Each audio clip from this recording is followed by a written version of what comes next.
नमस्कार, प्रबोधन दिशा न्यूजमध्ये आपले स्वागत।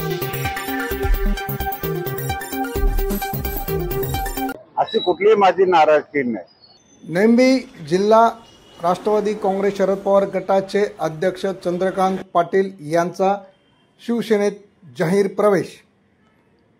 शिवसेनेचे उपनेते विजय चौगुले व अन्य शिवसेनेचे पदाधिकारी यांच्या उपस्थितीमध्ये राज्याचे उपमुख्यमंत्री एकनाथ शिंदे यांच्या उपस्थितीमध्ये प्रवेश करण्यात आला।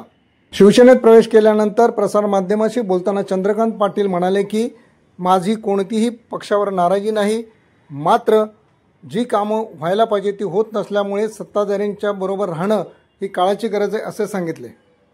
नाही, मी अनेक दिवसापासून तसं साहेबांच्या बरोबर काही आमच्या स्वारीच्या संदर्भात असेल किंवा नवी मुंबईतल्या काही विषयावर असतील त्याच्यावर चर्चा करत असताना मी एक विचार केला की आपण ज्या नेता लोकांसाठी धावून येतो आणि कुठल्याही गोष्टीला विचार न करता पक्षपात न करता लोकांची कामं करत असतो, तर माझ्या मनात असं आलं की आपण अशा नेत्याबरोबर असलो तर एक समाजाबरोबर एक बांधिलकी आपली चांगली राहील आणि त्याच्यामुळं नवी मुंबईचे प्रश्न सुटतील या हेतूने मी आज खऱ्या अर्थाने शिवसेनेमध्ये प्रवेश केला। नाही, अडचण कुठलीच काय नव्हती। मला काय कोणाबद्दल काही बोलायचं नाही। मला फक्त माझा विचार करून किंवा एखाद्या लोकांसाठी मी ज्या काम करतो त्या लोकांचे प्रश्न सोडवण्यासाठी हा मी विचार केलेला नाही। मी तुम्हाला आठवत असेल तर पहिल्याच दिवशी मी सांगितलेलं होतं, ज्या दिवशी शशिकांत शिंदे साहेबांचा प्रांत अध्यक्ष झाल्यानंतर त्यांचा वाशीमध्ये सत्कार होता, त्यावेळी मी त्यांना सांगितलं होतं, साहेब तुम्ही अध्यक्ष झालात, मला आता पदमुक्त करा। असं मी कुठल्या पदावर कुठल्या गोष्टीने फायदा होईल या हिशोबाने मला समाजामध्ये मी माथाड्याबरोबर काम करत असतो।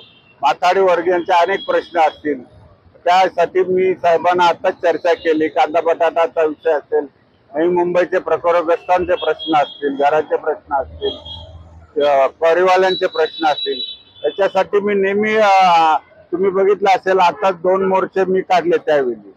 म्हणून मला वाटलं साहेबाबरोबर काम केल्यानंतर जे प्रकरग्रस्ताचे असतील किंवा LIG मधील जे रहिवासी आहेत त्यांचे प्रश्न असतील हे सोडवण्यासाठी मला मदत होईल आणि ज्या ठिकाणी मदत होते तिथं आपण काम केलं तर आणखी सोयीस्कर होईल। अशी कुठलीही माझी नाराजगी नाही।